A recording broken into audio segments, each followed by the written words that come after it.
enjoying the space between the idea of desire and the realization of desire. Because the desire itself is life-giving if you will allow it to be. But if you hold a desire and you are unhappy that it is not yet materialized, then it cannot. Because your unhappiness does not match the vibration of your desire. So the key is to be joyously unfulfilled.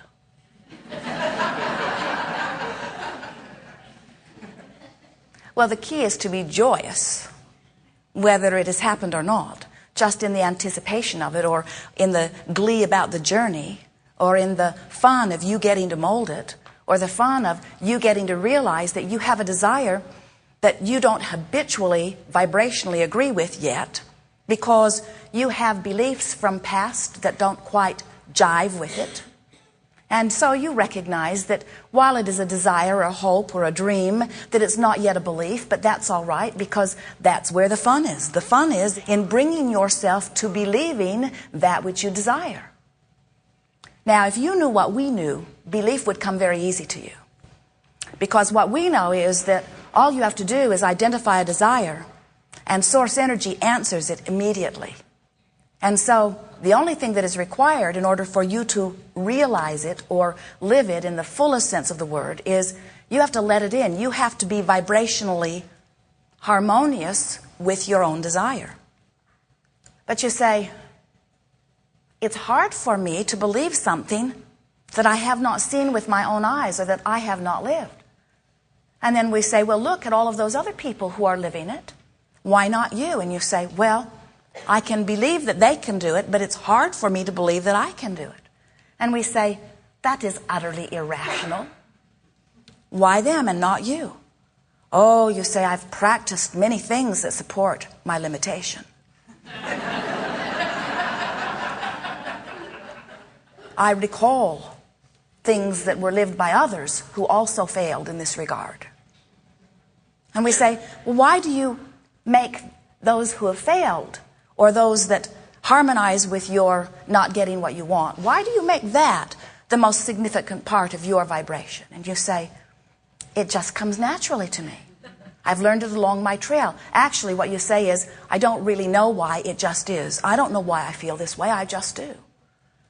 And we say to you, we know why you feel that way. You feel that way because you were around someone who felt that way. And they felt it so profoundly that they dominated your vibration for a little while. They influenced you to feel that way too. And you felt that way long enough that it began to feel like the normal way to feel. And so without making an effort to feel otherwise, you just went the way of the strongest current. And as you went the way of the strongest current, then law of attraction got a foothold within your vibration, and then the next thought was logical to match it, until before you know it, you've got a dominant belief that is nowhere near your desire. And what we mean by dominant is, what tendency, what vibrational tendency do I usually come up with? For example, when you think about dollars, does the subject of dollars or finances feel to you like freedom and excitement and adventure? Or does it feel like worry and struggle? You can tell right away where you lean. You might feel some of all of it, but you know where you lean more. When you think about your dominant relationship, does it feel life-giving and glorious, or does it feel like hard work and struggle? You know. Might be some of each, but you know where you lean. When you think about your body, are you sure-footed and eager, or are you tentative, sort of uncertain, a little worried? You know. And so when you think about these major subjects, and you can tell that you have some dominant leanings vibrationally, what we are suggesting to you is that you can do something about that. You don't have to stay where you are relative to the subject of money, or relative to the subject of health, or physical well-being, or relationship, or anything. You don't have to stay where you have gradually grown to be. You can change it today. But it takes a willingness to feel your way into a new vibration. The way that you understand your dominant vibration is by understanding which vibration is active now. What is the activated vibration within me? And we can tell you that the vibration that is activated is the vibration that you've been looking at for at least 17 seconds. In other words, when you give your attention to something for as little as 17 seconds, it activates within you. And as you maintain that, it becomes more active and more active and more active until in time, with some deliberate attention, with some pure thought, you can make an activated vibration your dominant vibration. And when you do, everything in your experience shifts. So how do you activate something? You give your attention to it. How do you deactivate something? Well, you really can't. I'm going to deactivate this thought. Well, I'm actually activating it. Well, now I'm going to do it. I'm really going to deactivate this thought. Well, now you've really activated this thought. So it turns out you cannot deactivate a thought. You can only activate another thought. And the thought which you choose on any subject to activate the most often, in a very short period of time, becomes the dominant vibration within you on that subject. Sometimes, without even knowing it, when you were little, something in your environment caused you to activate a thought. And because it was activated in the vibration of those around you, it was easy for it to stay activated in your vibration until it became the dominant vibration. I want to say to you, in a way that you can really hear it, you have many, many, many activated thoughts that serve you extremely well. We're not wanting to imply that you're not in a good place. You are. Look at the way you live. Look at the beliefs and expectations that you hold. Look at your lifestyle. And if you do any comparison to others in the world, you have to be appreciative of what you have been taught in your environment. You're doing extremely well.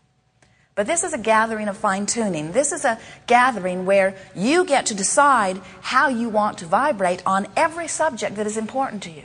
And when you do, with far less practice than you think, you will begin to achieve dominant vibrations, which will then allow you to allow the well-being that is natural to you. The creative process is very simple. There are 3 steps. You ask, source answers, you let it in. And you can't stop asking, even if you try, because you live in such a diverse, fabulously diverse environment that preferences are born within you constantly. You could not stop it, even if you wanted to. And we don't recommend you try. It's futile and uncomfortable. So these desires are born within you endlessly, and in the moment that even the slightest preference is born, Source hears it and answers it. So if you've got things you want that have not yet manifested in your experience, it's only because step 3, the letting it in, needs some tweaking. And that's what this gathering is really about, so much so that we are calling it the art of allowing.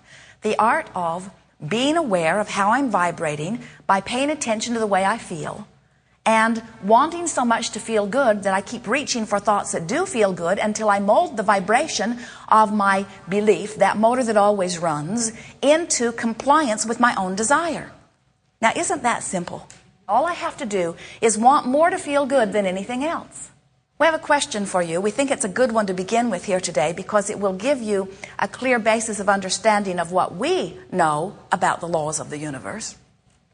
We would ask you, which do you choose of these 2 choices? Truth or untruth? Which do you choose? Good choice. Which do you choose of these 2 choices? Feeling good or feeling bad? Again, an excellent choice. Which do you choose? Feeling good or truth? Another excellent choice. But many of you, when you first hear that, you have to stop and think about it, because while you give that to us here because you know how much we want to hear that from you, often we see you choosing what you believe to be truth more than you choose what would make you feel good. Because somewhere along your path, you've been trained to face reality, to tell it like it is, to tell the truth at all costs. every truth that everyone is living is because they have held their attention upon it and it became their dominant vibration. So what you're really saying is, which is better for me? A thought that feels good in the creating of my own reality, or facing the truth, which is what somebody else has created?